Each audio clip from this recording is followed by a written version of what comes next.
Voici Kelly, rien qu'avec son imagination, il arrive à faire un plan à 3 en classe, avec ses camarades Dominique et Sarah. Ce qui est étonnant, c'est qu'elles sont stimulées aussi. Mais pour comprendre d'où vient son pouvoir, revenons un peu en arrière. Quelques mois plus tôt, un soir vers minuit, une vieille camionnette traverse les bois et un homme, Flugger, en sort. Il déterre un os humain dans une ancienne tombe et un éclair de magie le foudroie, le projetant sur le côté de son véhicule. Il s'en va aussitôt avec un rire maléfique. Ensuite, nous voyons Kelly se faire malmener à l'extérieur d'un magasin par des sportifs de son lycée. Il le harcèle en raison d'un trouble de l'alimentation appelé pica, qui lui donne envie de manger des choses qui ne sont pas de la nourriture. Son ami Dominique prend sa défense, mais les sportifs mettent Kelly à l'envers dans une poubelle et l'un d'entre eux lui verse du soda dessus. Ils filment la scène sur leur téléphone et postent la vidéo sur le site internet de l'école. Kelly se sent humilié, s'être fait ridiculiser de la sorte et devant son béguin Dominique en plus. Le lendemain, Kelly n'a pas l'air très bien et il grignote de son casier une gomme à crayon. Il apprend que la vidéo de lui dans une poubelle a fait le buzz à l'école et tous les élèves se moquent de lui. Kelly tombe malade à cause de son régime de couvercle de nouilles et de gomme. Sa mère appelle un médecin pour l'examiner, mais celui-ci lui dit qu'il ne peut rien faire pour lui, car Kelly a besoin d'une aide psychologique et pas seulement médicale. Autre part, une foule de gens se rassemble autour de Flugger. Il s'avère que c'est un guérisseur et que, malgré son discours sur l'huile de serpent, sa magie fonctionne et il peut guérir les gens. Mais malheureusement, il utilise son pouvoir pour amasser de l'argent. Flugger appelle une vieille femme devant la foule pour faire une démonstration. Elle se sert d'un déambulateur à cause d'une douleur dans son dos et ses jambes. Il la guérit et elle jette son déambulateur de côté en proclamant que c'est un miracle. Toute la foule applaudit et la mère de Kelly vient le voir pour lui demander de soigner son fils aussi. Un homme nommé Red Elk approche Flugger, et il lui dit qu'il sait que Flugger a volé ses pouvoirs dans une ancienne tombe, et qu'avec le temps la magie se retournera contre lui et causera sa mort. Flugger refuse très grossièrement d'écouter l'avertissement de Red Elk et part soigner Kelly. Plus tard ce jour-là, Flugger arrive à la maison de Kelly, mais dans sa tentative de le soigner il meurt et transmet ses pouvoirs à Kelly. Après avoir pris conscience de ses nouveaux pouvoirs, Kelly est beaucoup plus confiant et se sent à l'aise. Plus tard dans la journée, il tient tête à l'une des brutes. Celui-ci essaie de le frapper mais ne fait que se blesser lui-même. Il tente de frapper Kelly sur la tête avec un morceau de bois, mais ressent la douleur de chaque coup qu'il donne.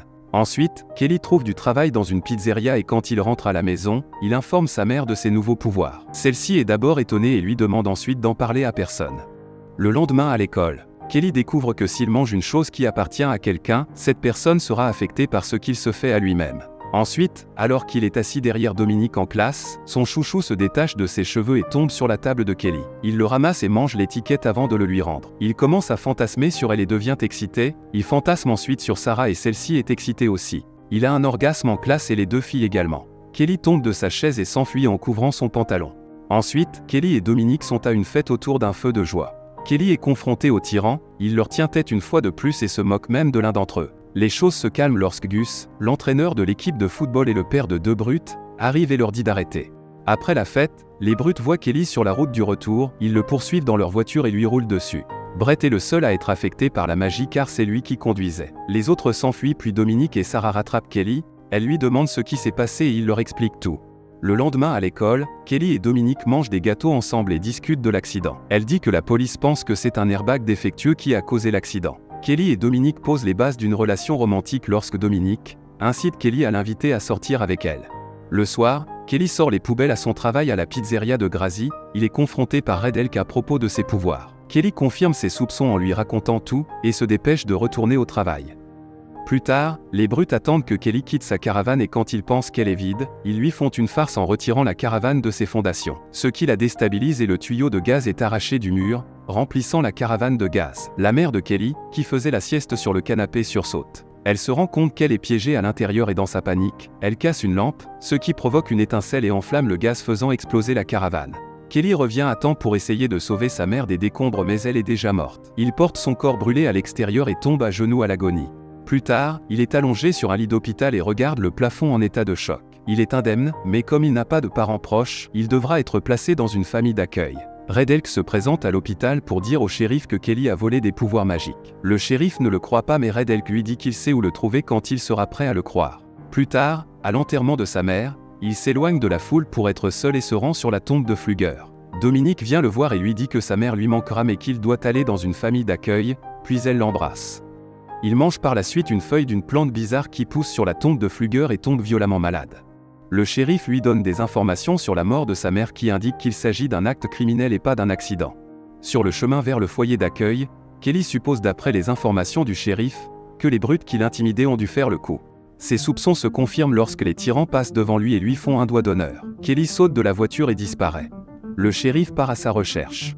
Kelly comprend que les brutes vont au ruisseau et il les suit pour se venger. Il les voit nager et boire de la bière. Il saisit l'occasion, d'abord il tue l'un d'entre eux en mangeant un morceau de son t-shirt pour que la magie l'affecte à distance. Puis il commence à s'étrangler avec le reste du t-shirt, ce qui provoque la noyade de la brute. Kelly est forcé de s'enfuir car l'un d'entre eux est parti avertir le shérif. Le soir, Dominique regarde par la fenêtre et sa mère l'avertit de la fermer parce qu'elle ne veut pas risquer que Kelly y entre. Juste après avoir dit cela et quitté la chambre de sa fille, Kelly apparaît à la fenêtre. Dominique essaie de le dissuader de se venger et lui suggère plutôt d'essayer d'obtenir des aveux. Mais le lendemain, en classe de sciences, Kelly fait irruption et demande des aveux à l'une des brutes. Cette dernière tente de tuer Kelly pour l'avoir accusé du meurtre en lui jetant de l'acide au visage. Mais c'est son visage qui fond instantanément et Kelly s'enfuit de la scène.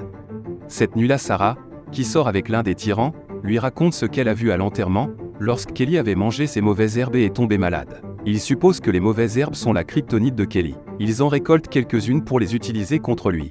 Plus tard, Kelly aperçoit deux des tyrans et leur père Gus, sur le terrain de football. Après avoir volé et mangé des vêtements à l'arrière de la voiture du shérif, il leur fait face ensuite et utilise une perceuse électrique sur ses genoux, lorsqu'il essaie de l'asperger de liquide vert fabriqué à partir des mauvaises herbes de la tombe. Il arrête d'attaquer parce que Dominique le lui demande et lorsqu'il le fait, Gus attaque le shérif et lui prend son arme.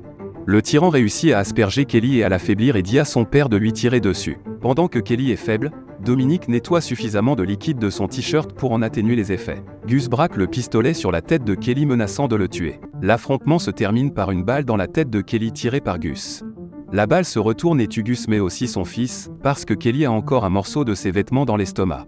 Kelly se relève avec aucune égratignure et Dominique lui reproche la mort de tout le monde. Elle le menace de rompre s'il n'accepte pas d'accompagner Red Elk, et d'accomplir un rituel qui le séparera du pouvoir. Il accepte finalement et baisse son arme. Ils sont ensuite emmenés par le shérif et Red Elk sur la tombe de Flugger pour effectuer le rituel. Dominique le rassure en lui disant que tout ira bien.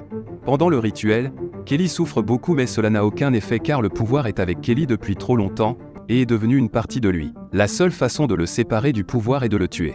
Kelly se défait de ses menottes et essaie de s'enfuir avec Dominique, mais l'un des officiers de police leur tire dessus. Ils sont projetés sur la tombe de Flugger, Dominique meurt instantanément mais Kelly arrive à survivre grâce à son pouvoir. Il essaie de la sauver mais n'y parvient pas. Il mange le cœur de Flugger pour renoncer au pouvoir et accepter la mort. Le pouvoir quitte son corps, il passe par un diaporama de toutes les morts qu'il a évitées, puis il tombe raide mort, avec un trou de balle dans la tête.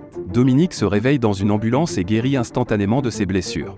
Merci d'avoir regardé la vidéo, laissez un pouce bleu comme cadeau pour soutenir la chaîne, et à bientôt.